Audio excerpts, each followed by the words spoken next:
What if the key to scaling your business isn't about new strategies or new systems, but this magical word that everybody has been ignoring, and it's called buy-in? What if the true secret was about creating genuine, not ingenuine or disingenuous, but genuine, authentic buy-in from your team, even if it's a team of one? Today, we are diving deep with the expert Dave Garrison. He's a Harvard MBA, former CEO, 25 plus years of leadership experience, and just wrote an incredible book called The Buy-in Advantage, which I love, to discover how authentic leadership creates sustainable success and growth for your business, even if it's just you following the principles for yourself until you can bring on a team. So welcome back to the Mind of George show. This is the show where entrepreneurs discover that true scaling is not about hacks or tactics. It's about aligning your mindset, aligning your message, and marketing to create sustainable growth, long-term growth that feels authentic and aligned to who you are without your soul needing a shower. So we cut through the noise to help you build a business that matters and make money doing it. And companies that have high employee engagement are 21% more profitable according to Gallup, which is buy-in. And 87% of leaders cite culture and engagement as their primary challenge. So 21% more profitable, team members that stick around, nobody quietly quitting, and on the same hand, in the same year, 87% of leaders citing that culture and lack of buy-in as the biggest challenge, which has the biggest upside as well. And so teams with strong buy-in typically execute 3 times faster. There's low-level unit ownership, leadership, great ideas. Everybody feels heard. And like I said, there's none of that quiet quitting. So in today's episode, we break down like the true cost of lacking team buy-in, how to create authentic leadership connection, how to build sustainable team culture, the power of effective delegation, not delegate, then micromanage, and you get more frustrated, and how you convert values from wall art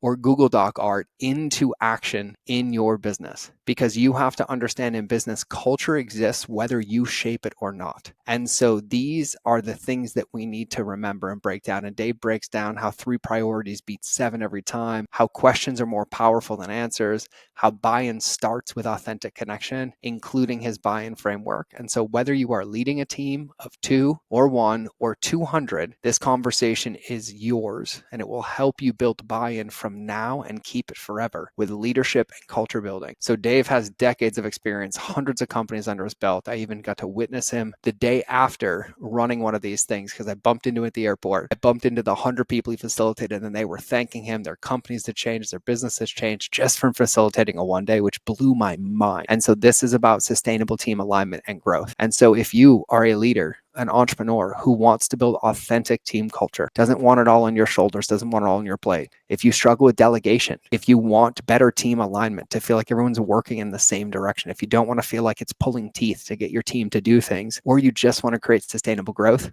this episode is for you. And so without further ado, let's dive in with the incredible Dave Garrison. Everybody, welcome back to another episode of the Mind of George show. I'm extremely excited, also massively humbled, and have a full page of paper in front of me to take notes with today's guest. But we are going to be talking about buy-in.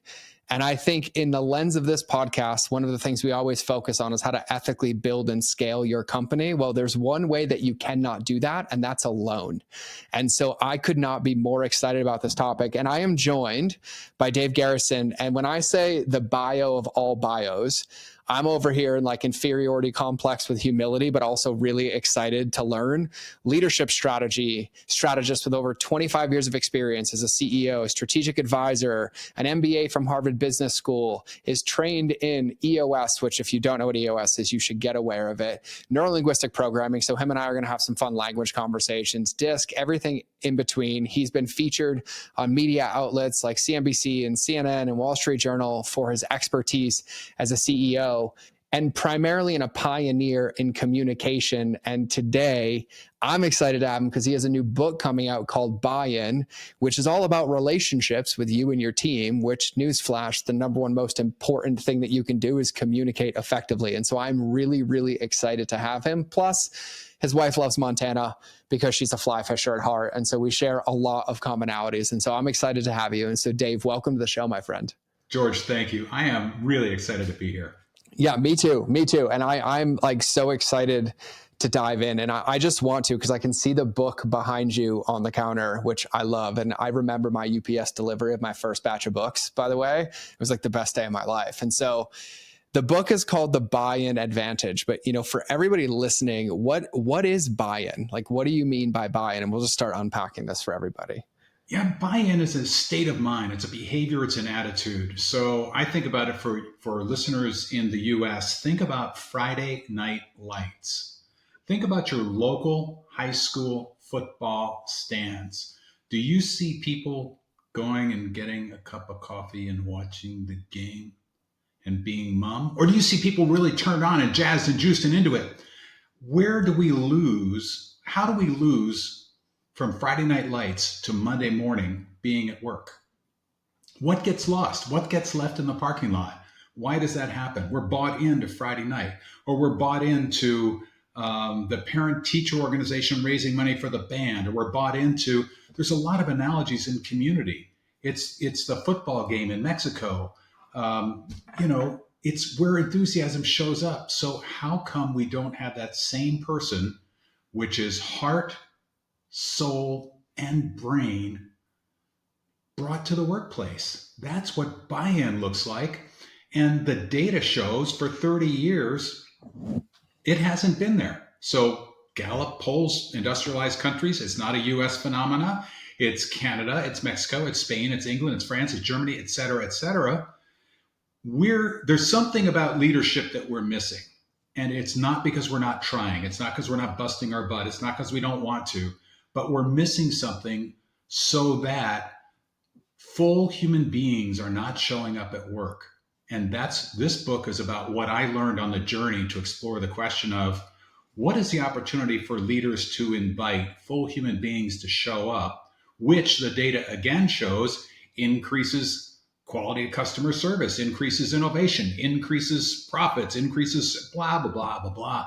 But you know what? We get hung up in, I got to get this stuff done. I've got a long to-do list. And nobody knocks on your door saying, George, time to pay attention to engagement. George, where's your buy-in today? And so we don't get round to it through no fault of our own. And I've been there as a leader and I understand the demands. So that's what buy-in is. I love the call out of heart. What was it? Heart, soul, and brain? Yeah, or heart, gut, and brain. So our body is actually wired with 3 brains physiologically, and we're taught in school that it all stops right here. Yeah. So we go to this myth that there are right answers. So think about school. 2 + 2. George, what's the right answer? George, what's the capital of France? George. And the truth is there aren't right answers. There are answers.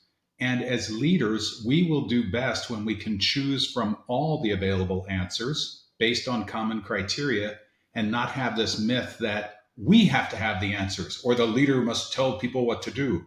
All stories.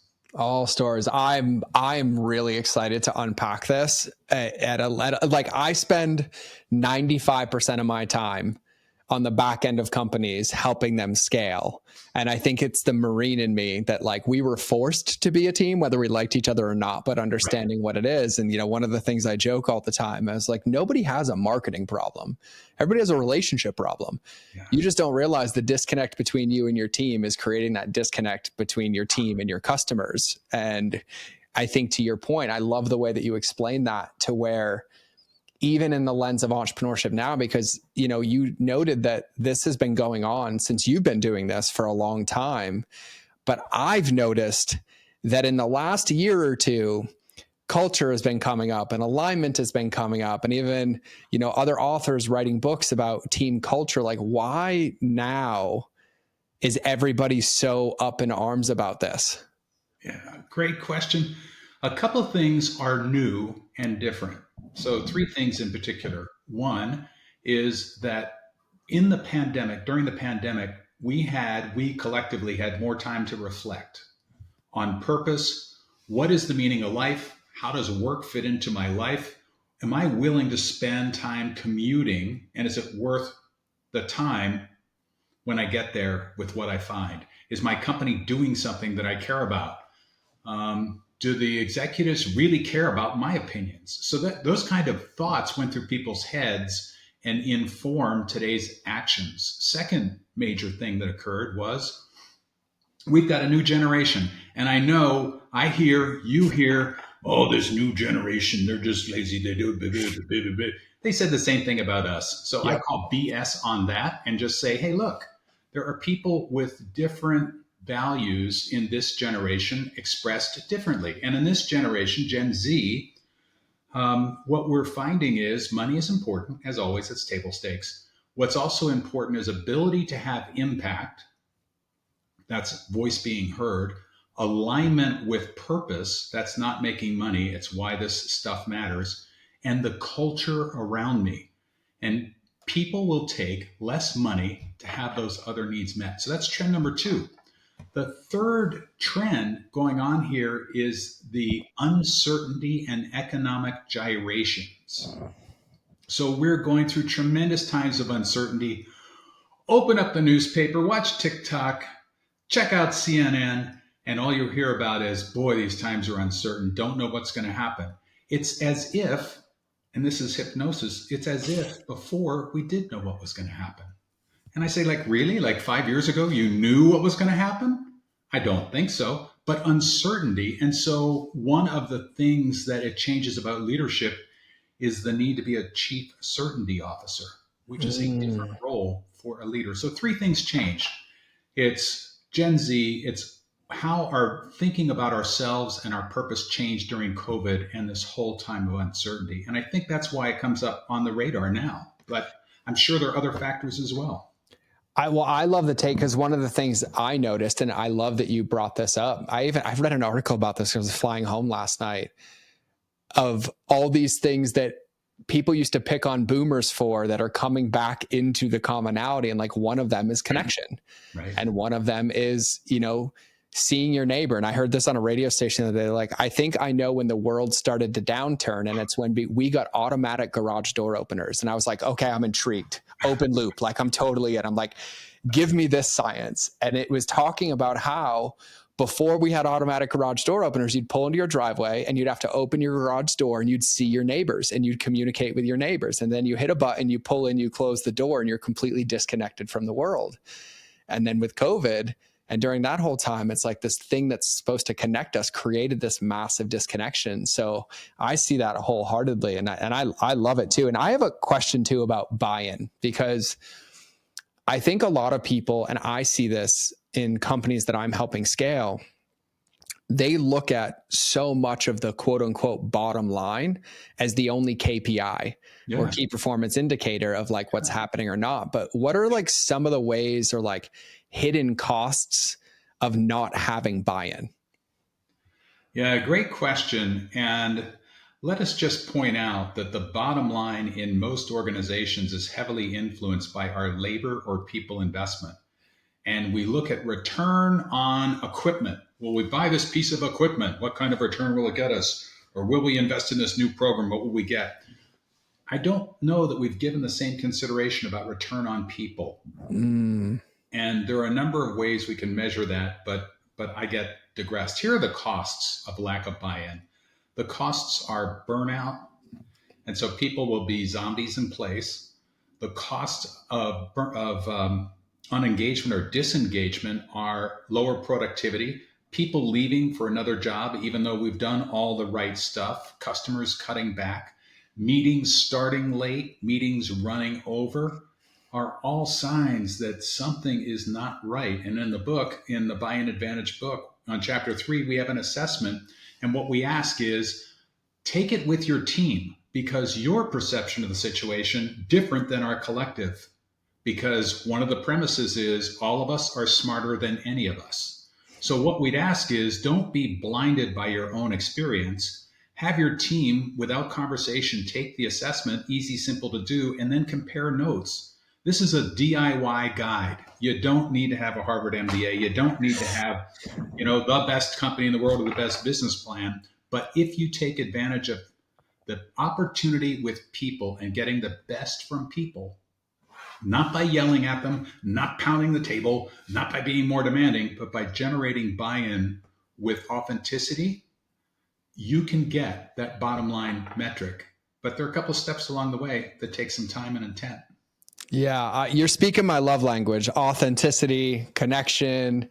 And I think I have a question about your experience. You've been in this game longer than I have. I'm only a decade behind, but like I'm playing, right? I'm on the field with you. And you said something earlier about the traditional way that we're taught in the brain of like there's right and wrong and I have to know. And it's something that I see so often now, to where entrepreneurs, whether they have a team of 2 or a team of 5 or a team of 10, it's like this lone wolf syndrome kicks on. And it's like, I'm a failure if I don't know. And it like accidentally creates this disconnect or line of demarcation between the person and the team. And I always submit. And by the way, I love your language patterns, like the NLP me sees the NLP in you. Shh, don't tell about NLP. Right. Like I'd submit that, it's this accidental byproduct, but it cuts off the core heart of what's happening. And I love that you talk about it in the book of like, just take chapter 3 and have everybody meet about it independently, because it creates a recipe to bring to the table where everybody collectively gets to solve it. Not, I have to figure this out. I have to figure this out. And so I wanted to take note and call that out because I absolutely love that. George, I remember being in a room with 100 talented leaders who were part of a New York Stock Exchange company. And we described to them the power of the collective genius, the power of all of us, smarter than any of us. And we described a situation where an employee will come to you and ask for your advice on an issue, and you'll tell them what you would do, because that's what we've been trained to do, and that's what bosses do. And we were pointing out that actually that does not serve the person or the organization well if what we want to do is to foster growth and scale the organization. Because scaling ultimately is about people. Technology is a big boost, but it's about people. The alternative is to use the opportunity to say to the person, I'm curious how you would approach this. And whatever they tell you, validate it and say, I'm curious what else you considered. And validate it further by saying, what led you to know this was the right answer? And what people will do is lay out for you how they think about the world. Your opportunity as a leader is to develop the muscle of judgment in your people, but you cannot do that unless you know how they think. So telling them the answer, which, by the way, is your answer based on your experience from the old days. Even if the old days was 5 years ago, today is different. So don't cripple them by giving them your answer, and don't let them get away with sliding and not having to think. So what we do is we get, yes, sir, no, ma'am, robots who will just follow orders. And that's great if there is an emergency, if there's a fire in the building, or like as a Marine, if you're under fire, that's critically important. Most of us in business are not under fire. Lives are not at risk in the moment. Mm-hmm.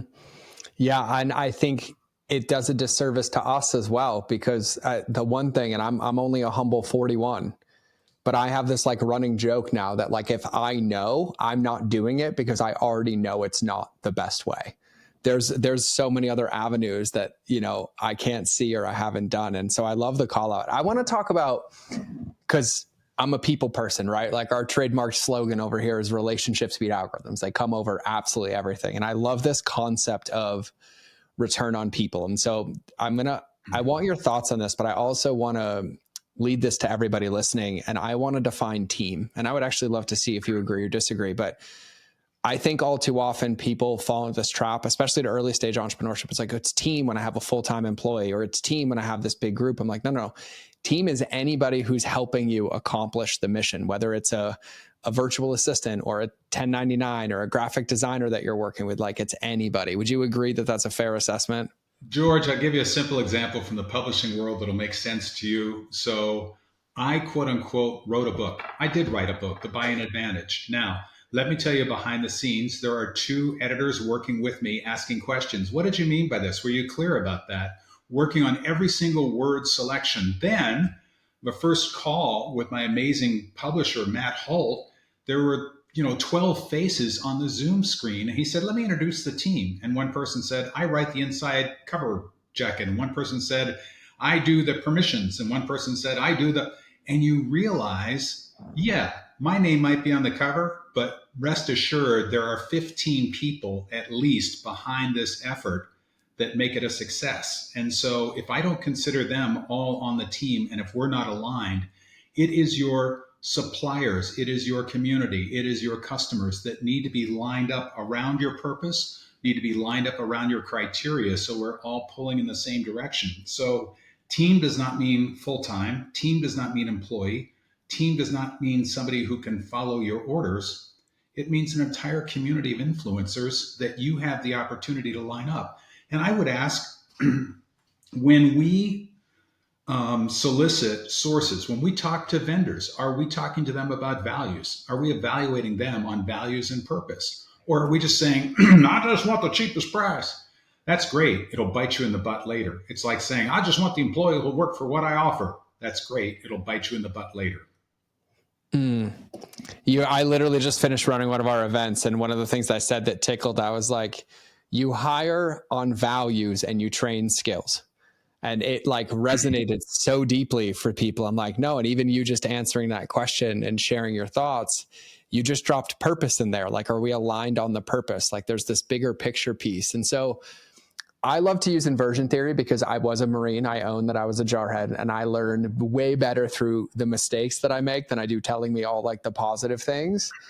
But, you know, my question is like, when we think about ourselves as entrepreneurs or leaders in whatever lens of our business is, what are some of those common like mistakes that we make or we accidentally make when it comes to eroding buy-in for people? Yeah, eroding buy-in is so easy to do, and it's invisible, and it doesn't show up on your KPIs, and it doesn't show up on your income statement or balance sheet except indirectly.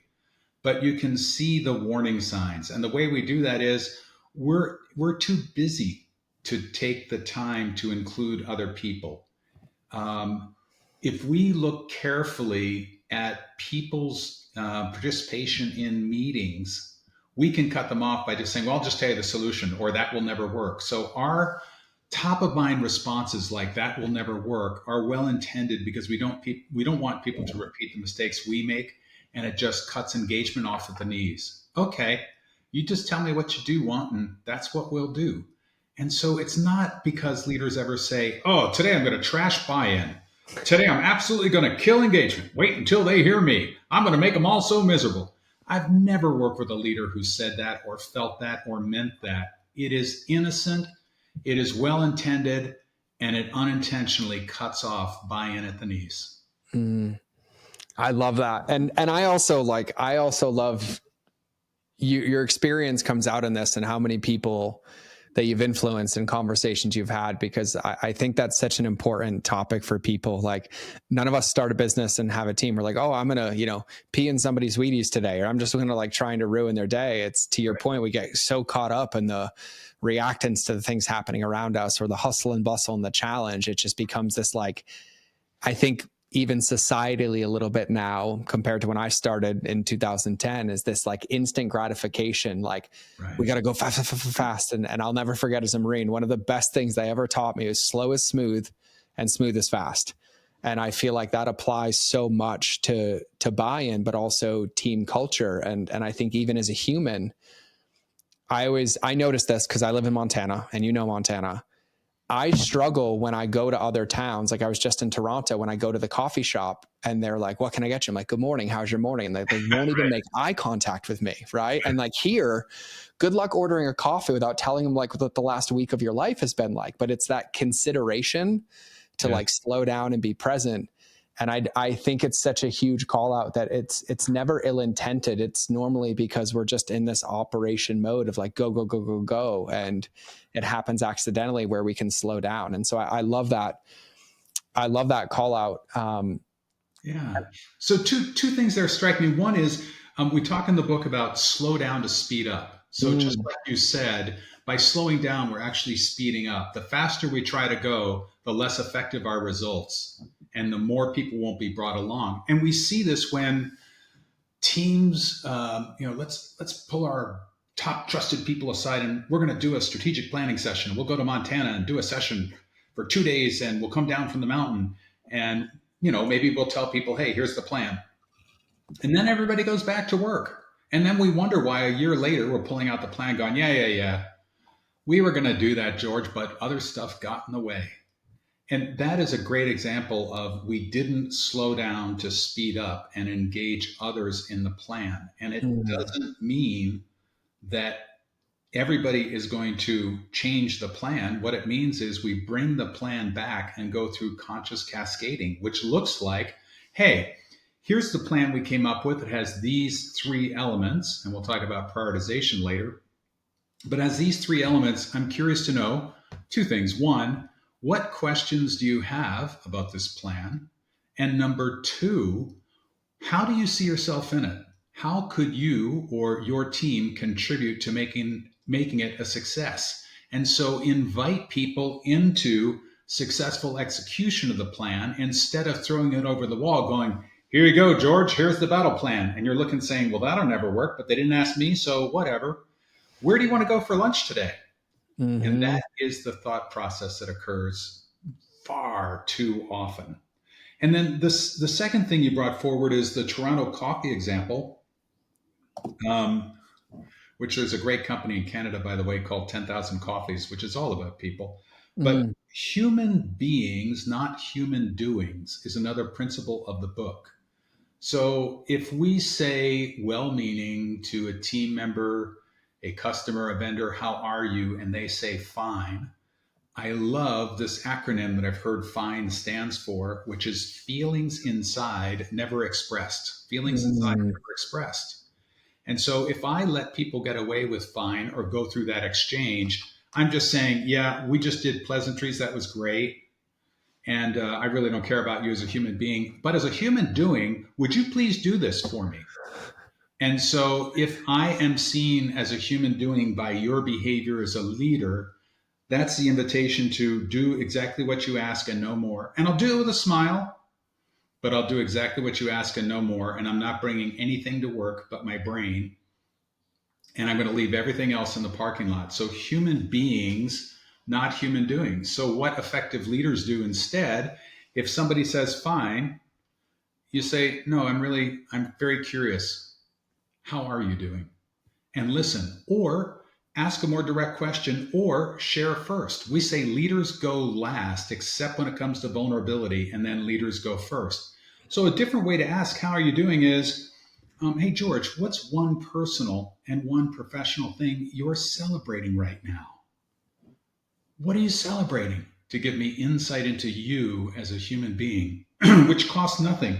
It could take an extra 60 seconds, by golly, but I'll learn who you are, how you think, and what life's about so I can connect with you as a human. Mm. I just have to call that. I feel like I could just take the back seat and let you drive my podcast because you're summarizing like things I've screamed for like 600 episodes and I love all of it. And I love the call out of leaders go last except for when it comes to vulnerability, right? Like I always joke that in a relationship there's a leader and a follower, but like if you're not leading, somebody else is. Like you got to take the lead. And I joke about this too because my favorite thing is when I'm like at a conference and I'm keynoting and I like you walk by the door and like, hey, how's your morning? I'm like, oh, it's great. I'm choosing to be happy, but I spilled coffee on myself this morning. My dog got away and like I can't figure this thing out, but I'm stoked to be here. And they just like pause and they stare at me. I'm like, how's yours? And they're like, I was like, no, tell me. Like, I really want to know, like, it's okay to be authentic. And I want to, by the way, for everybody listening, that I would rewind to those two questions. That was huge. And I'm going to go back to the plan that you brought up, because on the inverse of, making mistakes of like, how do we accidentally erode, buy-in or team culture? You're so eloquently describing the ways in which we create it as well. And one of the ones that I loved is it's not a dictatorship, it's a two-way relationship, right? And so it's like, hey, here's the plan. What do you think about this? What do you feel about this? Seems like a very good way to share vision. And then the second part of how do you see yourself fitting in this? Like, how would you attack this, right? What are some other ways that leaders at every level can start to facilitate buy-in, given some of the examples that you've shared?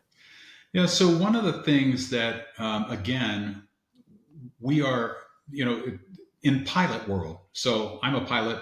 Our son is a professional fighter pilot instructor. in the Air Force, we have our blind spot, and we call it our six. It's the space behind you, and you cannot see your six. I cannot see my six, but collectively we can help each other seeing our six, right? And so that's the idea of all of us are smarter than any of us.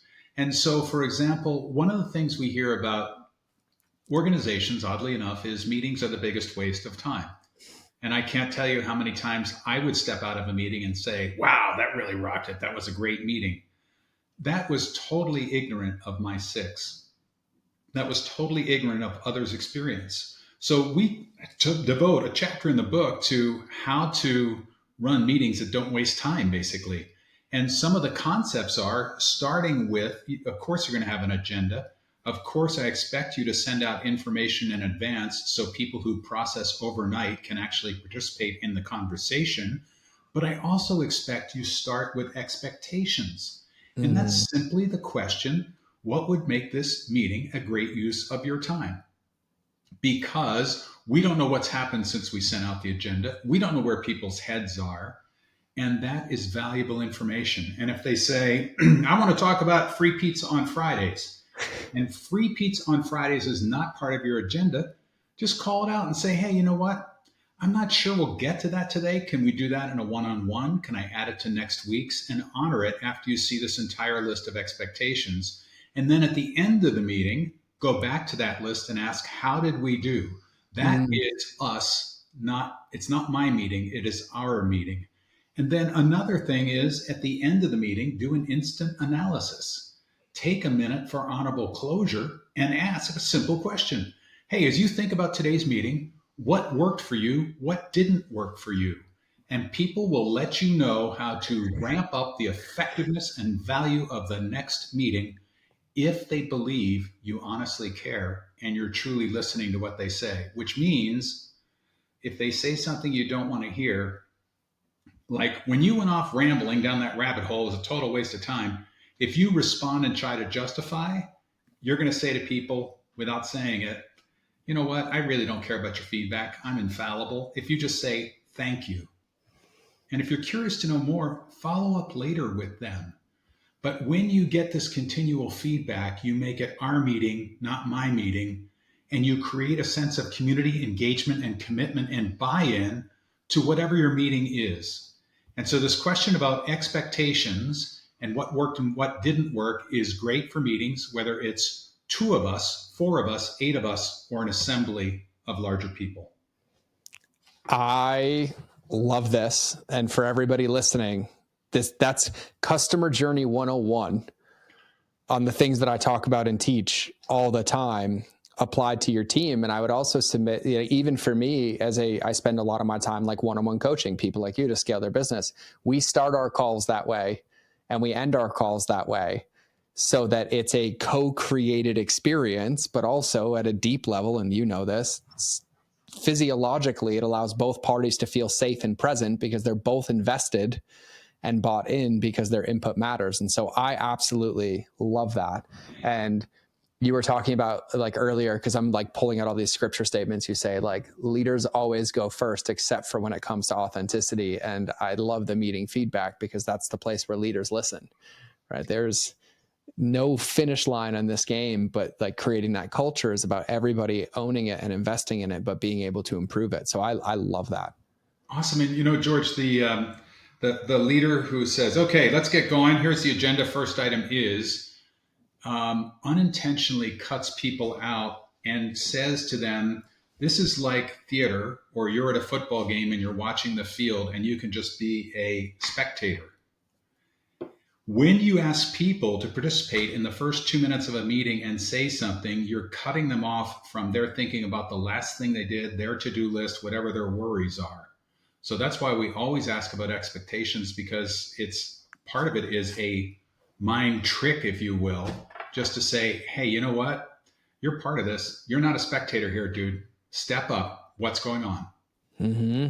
I love it because even like your end meeting. I did this on a call earlier, but I'll share customer journey another time. But when I do my events, and we have 30 entrepreneurs. And I'm like, no, this is co-created by all of us, right? Like I'm just the conductor in the front and really your puppet and telling me what you want. But one of the things that I do, like every 45 minutes or so in these long events, is I'm like, all right, I need a 2-word check-in. Nice. And I make everybody go. And they're like, what is that? I'm like, 2 authentic words to describe how I feel. Like, you can be honest. You can tell me you're sleepy, you're gassy, you're mad at me. And I was like, the minimum is 2 words, but it changes the energy in the room because everybody gets to share authentically from their experience. And I bring it into team meetings as well, even like with clients. They're like, what are you doing? I'm like, no, like that's how we start. Like, I want to know how you're feeling, right? Like, are you happy? Are you great? Like this morning I got like caffeinated and inspired, right? And then people throw out words at me I've never heard before. And I'm like, actually, can you do me a favor? Can you teach all of us what that word means? Like, what was that word that you shared with me today? The sword of Damocles. Damocles, yeah. It's that sword waiting above you. You never know when it's going to fall. And it's so prevalent to what you've been speaking about, which is like creating these authentic connection points and also unlocking the other 2 brains, not just the logical brain, but like the gut brain and the heart brain to be able to foster that experience, which I absolutely love. And so I have to close this loop in my brain, but I'll get there in a minute. It's on prioritization. But, you know, I've been hearing you talk about communication and shared vision. And I think there's a lot of people, and I'm going to speak from an audience member listening to this, that struggle with delegation, where it's like, I don't know how to delegate. So I end up doing it myself and accidentally eroding buy-in, or right. Or I just give the task and then it doesn't get followed. And then I'm correcting it or fixing it. Right. So where's delegation in all of this? Yeah. Well, I can tell you about why we don't do delegation. We don't do delegation. I can do it faster myself.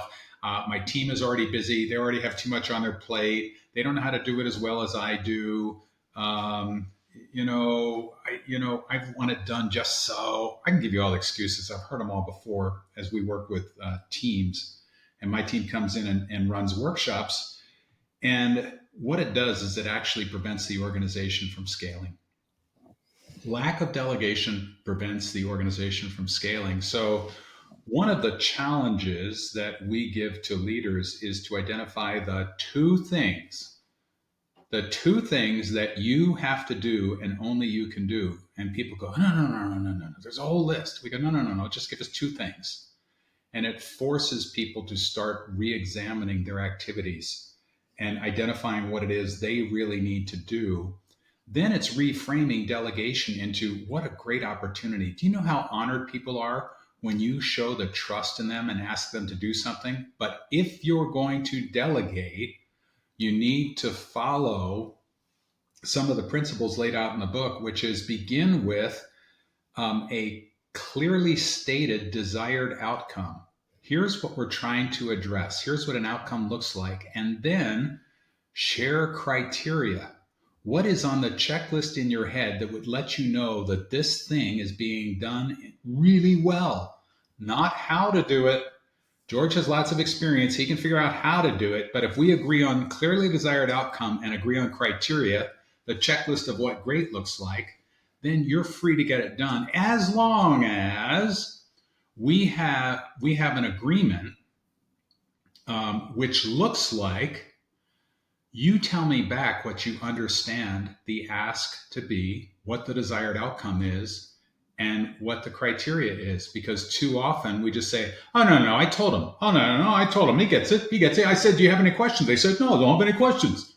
Well, that's not a way to have effective communications. That's one-way communications. Do you have any questions about my great idea? Delegation also has the element of let's agree on when and how you're going to get back to me. Are you going to follow up weekly and let me know where you are? Is that going to be by text, by email, by voicemail, by carrier pigeon? I don't care. Let's agree. And also, if you run into a major stumbling block or can't meet the deadline, let's agree. You'll let me know right away. So whatever it is, however it is, you want to be reassured. But when a leader says, geesh, I heard this morning, I have to go follow up with people. Well, you know what? It's not them. It's more likely than not you. So let's own it and identify, how can we do a better 2-way handshake? How can we focus on criteria, desired outcome, and what completion looks like? So we're not burdened with worrying about, did it get done? Do I have to check up again? And that is reinforcing, don't delegate, just do it yourself. And you become the choke point in the organization. I love how every one of your answers has like gold to unpack in all of it, from like core needle movers, or like Michalowicz calls your queen bee role of like, playing with Pareto's principle, to then, when I'm doing delegation or teaching this and helping teams, I use IPO. What information do they need? Mm-hmm. What permission do they need? And what's the outcome look like? And I was like, no. And that's not for you to tell them. That's for them to tell you. And you write it in the sheet. And then you have this agreed upon. And I also love the communication standards that you laid out as well for people, because, even when I teach customer journey in the lens of scaling a business, or, acquiring new clients, like, well, I have to follow up. I'm like, the only reason you're following up is because you didn't clearly communicate what the expectations were. And there wasn't this mutually agreed upon contract. And, I think with human beings, we forget that we're making contracts all the time, except we think they're all these unspoken ones when we have the ability to speak them into existence, of like your escalation procedures, for a perfect example. Like, hey, if you get stuck with this, like, just shoot me a text and let me know, right? Don't wait. Because the amount of times I see it where like you get into a meeting, they're like, I've been stuck on this for like 2 weeks. And they're like, well, I didn't feel safe to tell them because every time I do, they get mad at me. And I'm like, well, Or you're busy, or you're too busy. yep. Yeah. And I'm like, no, I'm not too busy. Like, this is number one. Team is number one. And earlier you made a note on prioritization. I would love to hear your thoughts on prioritization. Yeah. And after we do prioritization, I want to come back to employee reviews, quote unquote, which is a distant cousin and a close cousin to delegation. And we'll explain why. But first, let's talk about prioritization. So in the book, one of our principles is 3 is greater than 7. And I can honestly say that because I have a BS in accounting, and 3 is greater than 7. And what I mean by that, if we have 7 things to get done, it's a laundry list. And I remember interviewing somebody, a manager 2 levels down in a nationwide company, successful company, prestige company. And I said, what's it like to work there? Tell me about team effectiveness. Where's team less effective? He said, I get 4 requests from my boss, and then the next day I get 3 other requests. I end up with 20 requests, and I have to select which ones I'm going to prioritize and do. And then if they come back in 2 weeks and say, where are you on number 17? God help me if that's not the one I picked, right? And so 3 is greater than 7. Another example of this is this incredible CIO of an organization called me and said, I feel like a failure. And I said, why? He said, I'm at the end of another quarter. My team busted their butt, and we didn't accomplish the top objectives. And so prioritization is actually in service to your team. And I would suggest to you that you use the Weigh the Ox method we outline in the book to identify what the priorities are as a team collectively. And then the top 3 are the ones we do, knock them off, then go to the other 3, next 3, next 3, next 3. So you don't have people with confusion about what's to be done. And you don't have a sense of, we've worked so hard and nothing happened.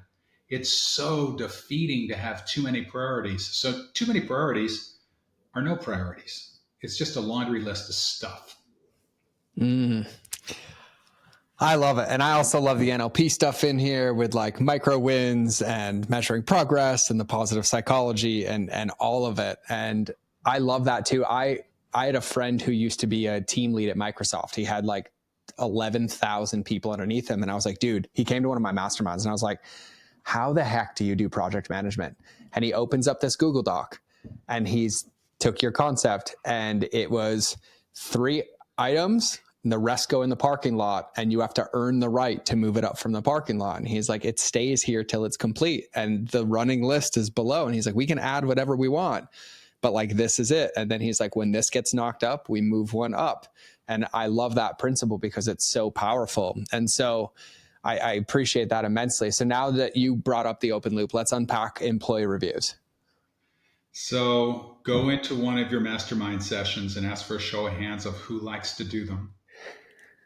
And then the weirdo who raises their hand go, what's up with you, dude? Yep. I can't tell you how much I hated to do reviews as a CEO in a bunch of different companies, because I felt like I had to be a judge or jury and evaluate you. And I had to do the shit sandwich, which said, George, you really do this well. You really need to improve here, but you're really a good person. And it was kind of like this pap that was to fill out a form for the lawyers so we didn't get sued later in case that you didn't work out. The lawyers are going to say, well, where's your file on the person? The whole thing was just a total, it was inauthentic. It felt inauthentic to me, and it felt like a waste of time, and nobody liked it. And so in the buy-in advantage, we talk about a different approach. And that's basically this. One, you don't really know how I perform because you're not with me all the time. So the idea that you can be the judge and jury is crazy. Now, if you have done the setup correctly, just like we talked about delegation, if you've used the same model of setup, then I am perfectly capable of doing my own review. And I'm going to lead it, and I'm going to do 80% of it as your team member. However, the setup means at the beginning of the period, we've agreed on what the priorities are, clearly desired outcome, how we're going to measure it, and what resources you need to be successful, how I can support you. If we've agreed to that, you know what? Review is easy, whether it's weekly, monthly, quarterly, annually. It's just, okay, here's what we agreed to. How are you doing? What wins do you want to celebrate? What challenges did you run into that you didn't expect? How can I support you? And you're going to hear 80% of what you would have said anyway. So you can use your experience and your observations and the stories you're telling yourself to ask questions of that person. Well, I noticed this. I'm wondering, how would you interpret that? What does that really mean? And ask them to interpret the meaning instead of you saying, well, you really got to work harder. George, I just feel like you're not giving it your all. And it's like, why are you wasting your breath? Yeah. Oh, I love this. Yeah, I have 6 because in the Marine Corps, we used to have to do reviews, and we got this like number grading system, and it was like the bane of our existence because we had to do them monthly and quarterly. We had to sit everybody down, and then like I had a friend who's been in this game for a long time, and he's like, no, I have 6 questions. The first 2 about the company, the second 2 about the person, the third 2 are about you as a leader. And he ran me through them. And it's like in these reviews, number 1 is like, what's our strategy and focus? Like as a company, what's the outcome we agree to? Number 2 is like, what important role do you play in that? And then number 3 is, what are the things you're doing great at? Number 4 is, what are the things you can get even better at? And then number 5 is, what help do you need from me to succeed? And 6 is, how can I be a better leader and coach? Nice. And every one of my clients I give these to, they're like, dude, I look forward to my one-on-ones now. I learn so much, and the conversations we have are great. And I'm like, yeah, like, so I love the way that you break that down. It's so powerful, and it's so good. And now I'm going to play devil's advocate here because I hear this a lot, and it's that same trap earlier of like, well, I'll just do it myself. I'll do it myself. The other side of that coin is like, I don't have time to implement these solutions. Like, I don't have time to do this. Like, how am I going to do all of this? Like, what is your advice? What is your knowledge bomb of like how to address that elephant in the room? Yeah, great question. And that's the real world. Welcome to the real world. And I think it depends on how you get stuff done. For example, during the day, I am calendar driven because I'm not the only one setting up my calendar. And there are these obligations. At 10:15, you're going to do this. At 10:45, it's that meeting. At blah, blah, blah, blah, blah. So if I don't have something on my calendar, set aside this time for blank, then it's not going to happen. But when I see that, it's a reminder, oh, yeah, I need to make sure I'm paying attention to fill in the blank. It could be a calendar reminder that shows up every week saying, what am I going to do this week in order to connect with people, understand their needs, and serve them? It could be on your to-do list on a printed piece of paper where you just print up a to-do list pad, and number 1 is already filled in, which it says, generate buy-in to serve everyone. So a bunch of ways to do it, but it really takes an honest recognition and then a continual reminder that your number 1 expense is probably people. And if it's not, it's a close number 2, that the return on people comes because you see them as human beings and you're truly inviting them into great solutions. And when you talk about strategy, one of the things we do when we begin work with a new client is our team will interview the 5 or 6 top executives and ask, is that the UPS man at the door? Yep. Let's go see. We don't know, but we're going to find out, and we'll pick up with that idea in 30 seconds. Yep. Go ahead. Hang on. Yep. Mr. UPS man, is that you? What do you have?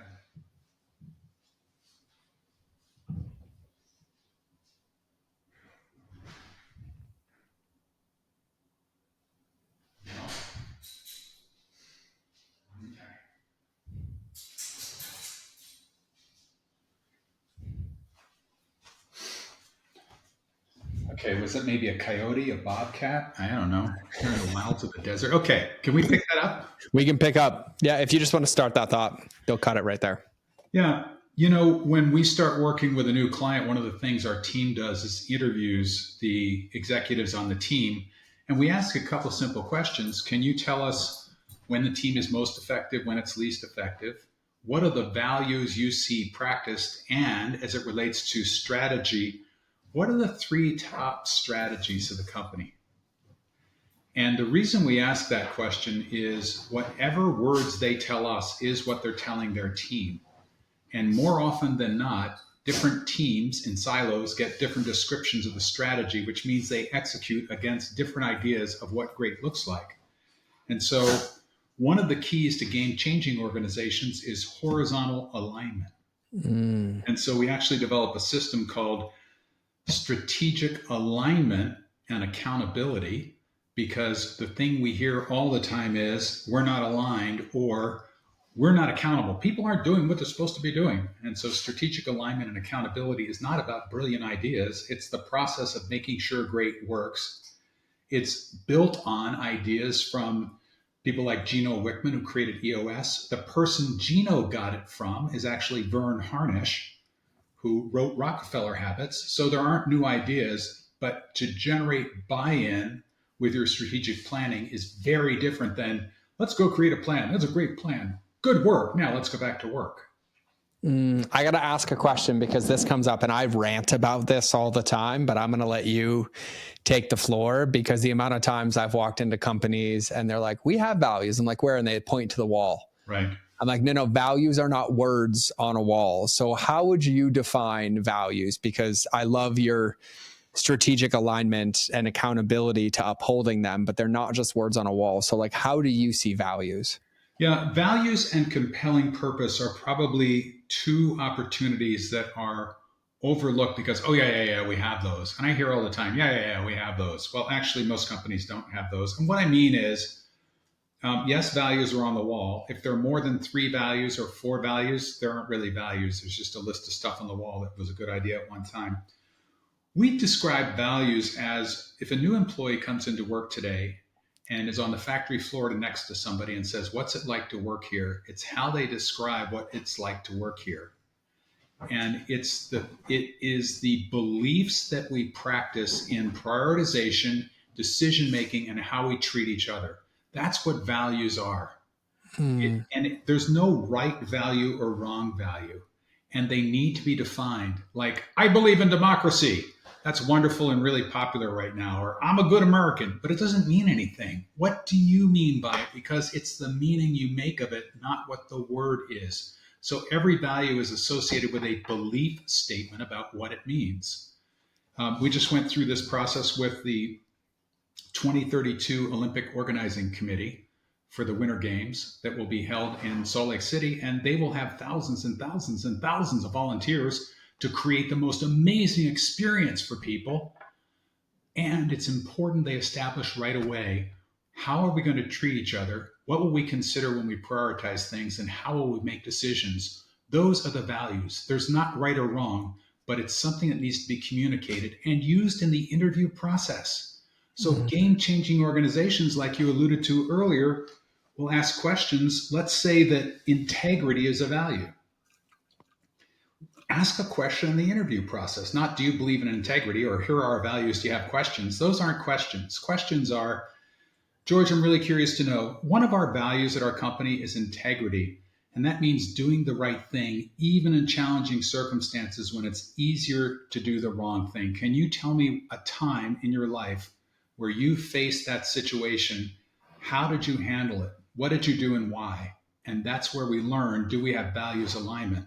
If we don't have values alignment, then we're focused on somebody's performance, and that will last for a while until it shows up and again bites us later on. And the twin to values is compelling purpose, where compelling purpose answers the question, why bother? Why are we bothering doing this? How does the world change because all of us did all of this stuff? And it's never about making money. It's always about changing the world or changing lives in some way. And so that's really dramatic, but it's simple. It's 2 to 6 words, maybe 4 words. And so, if it's Walt Disney, it's creating happiness. If it's Sam Walton, back in the day, it was putting money back into pocketbooks. And you look at Walmart today, and a couple of years ago, they went to all suppliers and said, you will cut packaging by 30%. Why? It reduces waste, it reduces transport costs, and it allows us to get more stuff on the shelf, which allows us to save consumers more money, which puts money back into pocketbooks. Walmart didn't start in New York City. They couldn't afford the rents. Bentonville, Arkansas, they could afford the rents and offer products that helped Americans save money. And so your compelling purpose needs to be really clear, well thought out, continually communicated, because the question of do we do this or that is always answered by which will get us to our compelling purpose faster and which is better aligned with our values. This is like a masterclass. This book is a nightstand book for everybody. Like, you're just dropping little nuggets of gold here. They're like, these are the bumpers of like success. I love this like so much. So, I think that there's a lot of people, I see this, that people fall into this trap all the time. Well, I'll start to build culture when I hire another team member. I'll start when I hit X amount of revenue. And I think there's a lot of people listening to this to where I would submit that leadership is always the most important thing and culture is always the most important thing. And so, I know in the book you talk about this, but you have these like 7 core ingredients that are needed to build like a buy-in culture. And so I just think as we get close to landing this, I would love for you to like hit the 7 so that we have this barometer and marker and lane of like awareness to head towards. Absolutely. And before I go to the 7, let me just point out, you do have a culture. You are building the culture, whether you're doing it intentionally or not. Your people are having an experience, and that is the company culture. Whether you know it or not, whether it's the culture you say, it doesn't matter. And so this great sales manager who worked for me one Saturday morning comes into the office, and he is in his suit. He just doesn't have on a tie because it's Saturday, and he's carrying a box. And I said, "Hey, dude, what's in the box?" And he said, "Oh, it's our culture." And I thought, this is interesting. And I said, "Can you show me an example of our culture in the box?" And he took out a plaque, and the plaque was basically our beliefs or how we'll behave or our values or something. And again, it's not what's on the wall, it's what's in our hearts. It's what we practice. It's what we see, hear, and believe. And so it is there, whether it's on your priority list or not, it's already happening. So you can either say, I'm going to influence it, or I'm not. Your choice. There's not a right or wrong. There's a one faster way to get to great, and it's be mindful of culture. It's slow down to speed up. It's generating buy-in. So what are the 7 ingredients, and where do you start? The answer of where you start is start with the assessment in chapter 3 and ask your team to compare notes and then prioritize. Don't try 7 things at once. But here are 7 things that we've seen that create a strong culture of buy-in. The first is harnessing that power of collective genius. That's how do I get everybody's ideas without bringing this process to a grinding halt? And we lay out in the book a way that you can have the prioritization of ideas without any discussion, because all of us are smarter than any of us. Adopt a drama-free problem-solving system. So that's what we talked about with clearly desired outcome and criteria before you go into, I know what we could do to solve that problem. The challenge is everybody's solving for a different problem with different criteria. The third is focus on questions as a leader instead of answers. You are not the answer person. Focus on the questions to accelerate development of people and their muscle of discernment and decision making. We talked about prioritization. Prioritize the few things that count. And when they get punched out, just like your friend at Microsoft, go to the next one, because 3 priorities, if you have more than that, there are no priorities. I'll just choose what to do. Mm. Slow down to speed up is number 5. Yes, you can bypass and just tell people what to do, and it's a lot more efficient for you. Is it effective for you? In your head, in your life, in your use of time? Yeah, highly efficient. For the organization and generating game-changing results, not so good. The 6th is create containers that allow and encourage engagement. And containers are conversations and effective meetings, like we talked about. And the 7th one is, if you haven't done it already, if you go to the employee who's been there 2 days and ask them, "I'm just curious to know, how are you? What are you celebrating? And I'm curious, can you tell us in your own words, what do you see our compelling purpose? Why bother doing this? And can you tell us what you see our values are?" Go do your own test. And if you do not get a clear response that lines up with what you understand compelling purpose and values to be, rethink, how am I communicating and cascading and reinforcing daily our compelling purpose and our values? Powerful, competitive weapon, but only if you choose to employ it. So those are the 7, but please don't start on 7. Please ask your team, please prioritize. And we give lots of ideas and solutions in the book to how to get those things activated. I love it. And there's so many points. Like I even love the tie-in that, like I think about it like biblically, like I'm a pretty deep man of faith. And, once I go to bed, it's reset and it's earned again tomorrow and it's earned again tomorrow. And I love that the cascading effect of like keeping this here, like even as parents, right? Like I joke that like I had to tell my daughter who's 20 the same thing 1.2 million times. And then she told me it was her original idea when she was 20. And I was like, "Oh, where'd you get that?" And she's like, "Yeah, it's just something I thought about." And it's like, that's how I see culture. It's like creating this family unit, and knowing your North Star is like having your values and having your compelling, things that you're speaking about. But then it's up to us as leaders to reiterate those and to enforce those. And I have a follow-up question, because one of the things that I noticed, and I'm in awe and I love this, you are so good at asking questions. And I love the call out of like, be curious, ask questions, don't make statements. Like, how does somebody go about getting better at asking questions? Like when you drop a question in here, they like roll off your tongue so easily, but like, how can somebody, or how can a leader practice asking more effective questions? Yeah, start with one question and practice it this week. And just make a note of the responses you get and your patience in listening to the answer.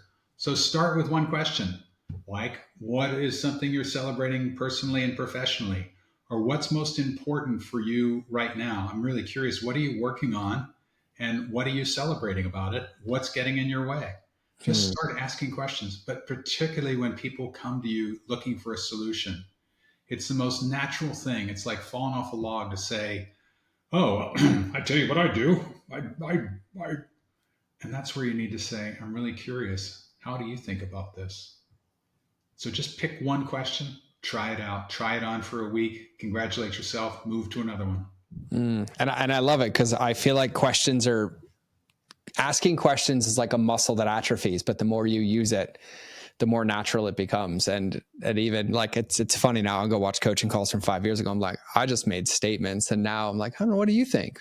Like, how do you feel about this? I'm like, do you have any ideas? And even the NLP side in me, my best friend, who's an incredible NLP coach, he always says this, and he's like, I will never know the answer as well as your unconscious mind. For me to make a statement is so dishonorable and so dishonest. When I ask you a question, I allow you the space to share with me what that answer might be. And I love that distinction and framework. So just before I ask, I have one last question when we wrap the show, but where can everybody get the book? I think the book comes out June 3rd.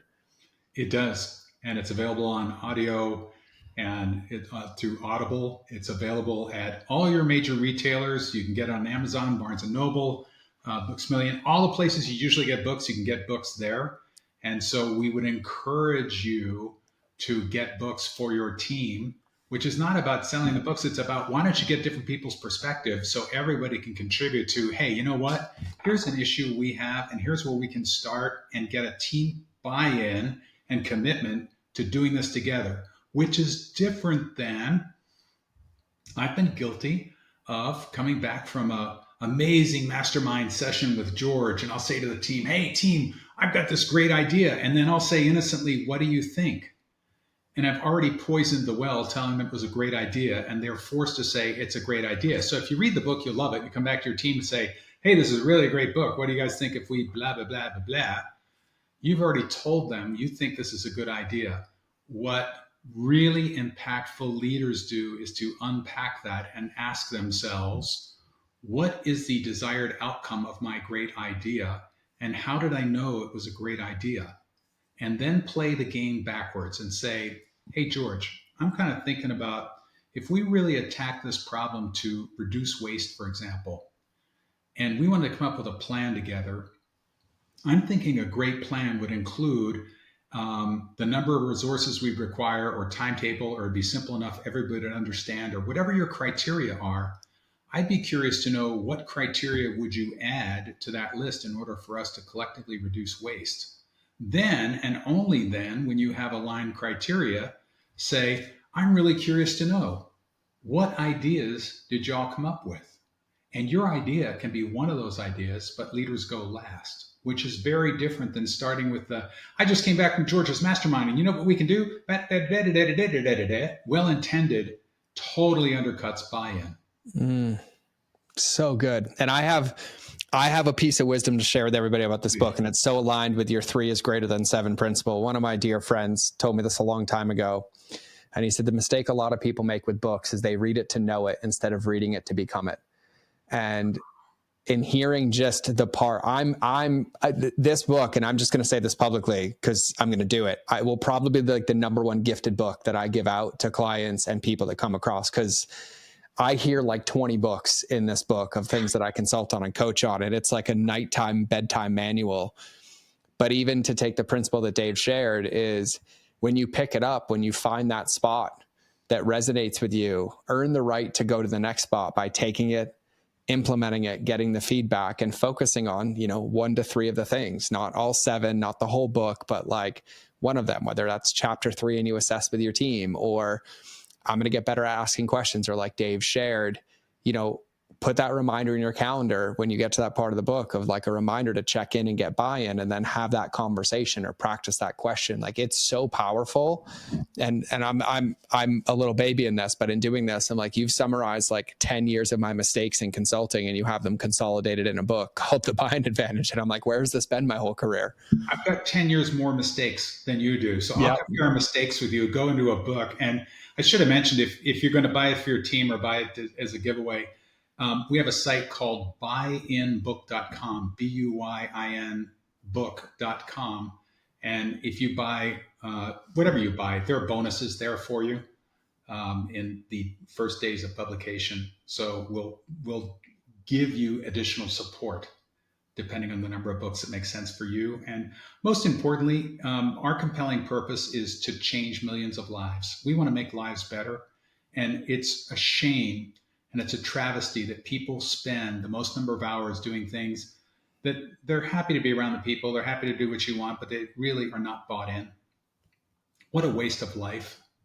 And let's not let that happen. Let's not only get better results for our business, but let's create a culture and an environment where people really, really, truly care about what's going on and how they get it done, how they support each other and cover each other's six. I love it. And everybody, cause the ADD part of my brain, I went to Buy in Book Buy Now, by the way, cause I asked you and I couldn't have stated this better. I was like, how does somebody get better at asking these questions? Well, if you buy one book off this site, you get the 45 questions leaders can ask to increase results and team buy-in as a discussion guide. So there you go. Problem solved, solution is out there. And so, everybody, I'll have all of this linked in the show notes. I'll have the Amazon link. I'll have the Buy in Book link. And then if you're just searching on your phone like me, it's Dave Garrison, Garrison, and it's called The Buy-in Advantage. And so one last question, and I always like to land the plane here. And this has been like such a powerful and profound conversation. My brain, I have notes and notes in front of me. I'm like that. So thank you for that, number one. But I just want you to imagine that everybody listening to this podcast forgot everything that we talked about, the entire conversation, but whatever you share in this moment, they're going to take with them forever. I call it tattooing their soul. And so you've been in this game for a long time. You've had boatloads of experience. You've been doing this for a long time, and live, eat, and breathe this. The way that you share, the way that you communicate, the questions that you ask are so powerful. And so I would just ask if you had the ability to impart any tattoo wisdom on anybody's souls listening to this at the end of this episode, like what would your tattoo wisdom be for them? As a leader, be humble, be curious, be authentic. Just own. I don't have the answers. I've got questions, and I want to share with you how we can create the best together. That's really good. That's really good. Dave, it is, I'm probably going to bother you in the future because I have your email and I'm like, nope, this is happening again. I have podcasts I need to introduce you to, so you go on, because this was just a joy of a conversation, and I have notes of things that I learned. And so, like, number one, thank you for sharing. Number two, thank you for your experience and your wisdom and your mission of helping people with this. And number three, thank you for writing the book, because this was profound. And so just like, thank you for coming on today. George, thank you so much for having me. What fun. Go forth, create buy-in. It's fun. Yeah, right. I'm like, it's just the new bumper sticker. Go forth and create buy-in, right? I'm in. So everybody here, this is your invitation to create buy-in. And I think the last part that I'll hit as we close this is that buy-in starts with you. And I'd say, even if you're a team of one or a small team of two, you have to be bought into your vision, to your mission, to your values before anybody else can be a part of that culture. And so also use this as a self-diagnostic tool of like, are you in strategic alignment? Are you aware of the values and what it's like to be a client of yours or to be in your business? And it's a very, very powerful way to reflect in the mirror, to be humble, to be curious, and to grow in the process. And so I'm really stoked to get everybody's hands on this, and myself included. And so thank you again. And everybody will have the links. Go check them out. Go send Dave some love, and go create buy-in. Thanks, George. Thanks, man.